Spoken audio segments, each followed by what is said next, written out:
जंगल के सभी पक्षी बहुत डरे हुए थे क्योंकि सभी पक्षियों का अंडा चोरी हो रहा था। एक दिन टुनटुनी चिड़िया भी अंडे देती है। टुल्लू जी, हमें अपने अंडों का बहुत अच्छे से ख्याल रखना होगा। इतने सालों के बाद तो हमारे घोंसले में अंडे देखने को मिला है। जंगल के सभी पक्षी ऐसे भी बहुत डरे हुए हैं। सभी के अंडे गायब हो जा रहे हैं। किसी को कोई पता नहीं कि अंडे कौन चुरा रहा। अरे टुनटुनी चिड़िया, तुम्हारे अंडे सुरक्षित हैं। कहीं उस चोर की नजर तुम्हारे अंडों पे तो नहीं पड़ी? नहीं नहीं बबली बहन, जब से मेरा अंडा आया है मैं तब से घोंसले पर ही बैठी हूँ। 1 मिनट के लिए भी ना दूर हुई ना तो मैं सोई हूँ। और सुना है कि आपके घोंसले में भी आपने अंडे दिए हैं। हाँ टुनटुनी बहन, मैंने भी अपने घोंसले में 2 अंडे दिए हैं और मुझे भी उन अंडों की बहुत चिंता हो रही है। डरो नहीं बबली बहन, हमें किसी तरह अपने अंडों को उस चोर से बचाना ही होगा और उन पे कड़ी नजर रखनी होगी। लेकिन टुनटुनी, हम कब तक जाकर अंडों का पहरा कर सकते हैं? हमारी नींद भी तो लग सकती है। पता नहीं चोर कब मौके की तलाश में हो और हमारी अंडों को चुरा कर ले जाए।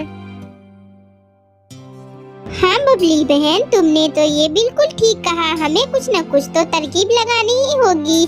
किसी तरह इस चोर को पकड़ना ही होगा। फिर टुनटुनी चिड़िया और बबली कबूतर मिलकर एक प्लान बनाते हैं। प्लान के अनुसार अगले दिन वे दोनों एक जगह इकट्ठे होते हैं। बबली बहन, आपने अपना अंडा मेरे घोंसले में तो ले आया है। अब इस अंडे को हम छिपा देंगे और इसकी जगह नकली अंडा रखेंगे। योजना के अनुसार टुनटुनी चिड़िया और बबली कबूतर अपने अंडों को छुपाकर घोंसले में नकली अंडे रख देते हैं और पास में ही झाड़ियों में छिपकर चोर का इंतजार करते हैं। कुछ ही देर बाद वहाँ रानी कौवी और कालू कौवा आते हैं। अरे रानी कौवी, देखो देखो, वहाँ तो 2-2 अंडे रखे हैं। आज तो हमारी दावत ही हो गई। हाँ हाँ कालू जी, आप ठीक कह रहे हैं। आज तो हमारी दावत हो जाएगी। इससे पहले कि अंडों के पास उसकी माँ आ जाए, हमें उस अंडों को चुरा लेना चाहिए। ऐसा कहकर रानी कौवी और कालू कौवा दोनों अंडों के पास जाते हैं। फिर जैसे ही अंडे को अपने चोंच में उठाने की सोचते हैं, वहाँ पे टुनटुनी चिड़िया और बबली कबूतर आ जाती है। दुष्ट कौवा, तो तुम लोगों ने इस पूरे जंगल के पक्षियों के अंडे चुराए हैं और उसे खा भी गए। इसका मतलब तुम लोग अच्छे होने का ढोंग रच रहे हो। 1 नंबर के दुष्ट हो तुम लोग को जरा सा भी दया नहीं आई। तुमने कितने पक्षियों का घर उजाड़ दिया है। एक पक्षी को मां बनने से पहले ही उनके बच्चों को छीन लिया है। तुम लोग बहुत ही दुष्ट हो, तुम्हें सजा मिलनी चाहिए। फिर बबली कबूतर और टुनटुनी चिड़िया सोचकर पूरे पक्षी को इकट्ठा कर लेते हैं। देखो पक्षियों, हमारा अपराधी पकड़ा गया। यही है जो पूरे जंगल की पक्षियों का अंडा चुरा कर दोनों खा जाते थे। इन्हें तो कड़ी से कड़ी सजा देनी चाहिए। जंगल के सभी पक्षियों की रानी कौवे और कालू कौवे पे बहुत ज्यादा गुस्सा आता है। वे डंडा लेकर दोनों की बहुत पिटाई करते हैं। कालू कौवा और रानी कौवी को अपने किए की सजा मिल जाती है और वे अपने किए पे बहुत पछताते हैं। टुनटुनी चिड़िया बहुत ज्यादा खुश थी। आज उसकी बेटी की बारात आने वाली थी। वे सुबह से बहुत ही खुशी से अपनी बेटी की शादी की सारी तैयारियां कर रही थी।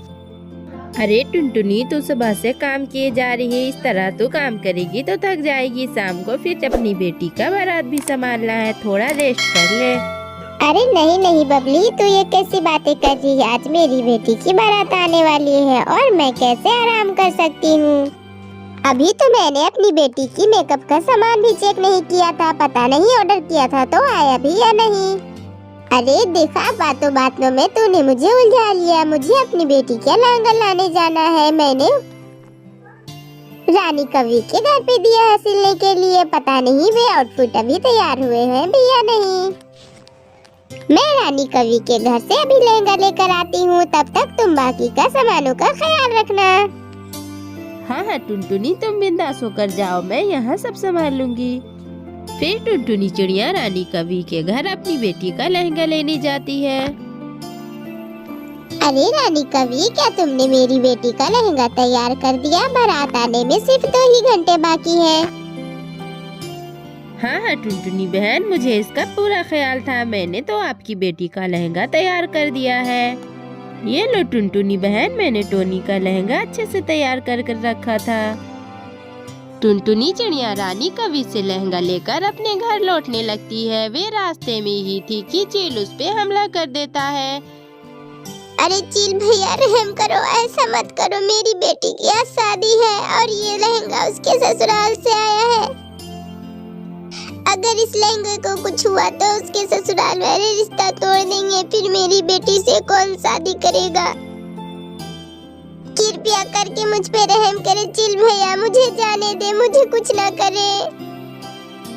अरे चुप कर छोटी चिड़िया, ज्यादा बकबक ना कर। कितने दिनों के बाद तो नरम नरम चिड़िया खाने को मिली है, अब मैं तुझे नहीं छोड़ूंगा।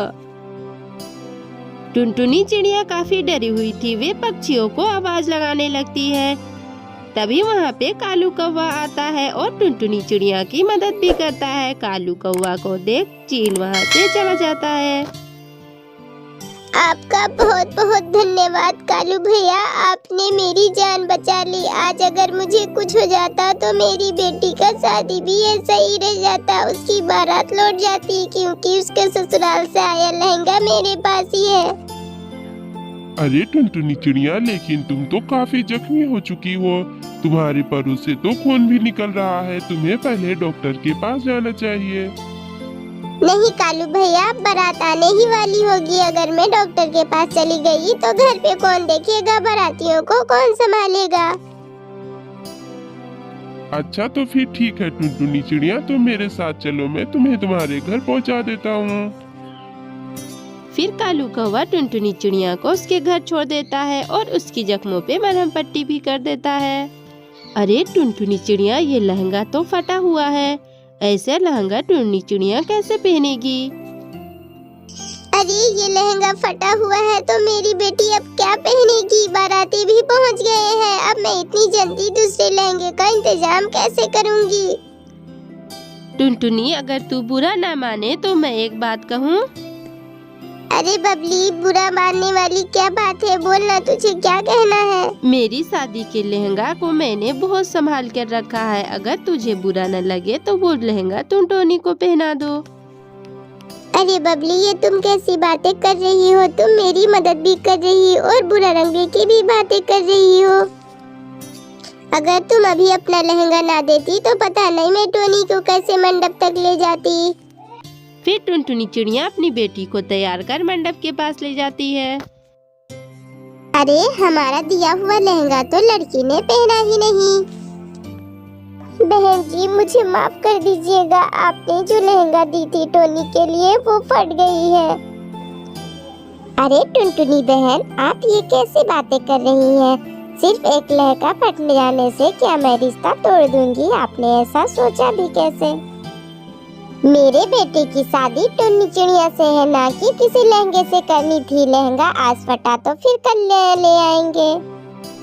आप दुखी ना हो, मैं आपकी बेटी को बहू नहीं बल्कि अपनी बेटी बनाकर ले जा रही हूँ। कभी उसे किसी चीज की दुख नहीं दूंगी। आप फिक्र ना करें, आपकी बेटी हमारे घर बहुत खुश रहेगी। फिर टोनी चिड़िया की शादी पूरे धूमधाम से होती है। इससे पूरे जंगल की पक्षी भी बहुत खुश होते हैं।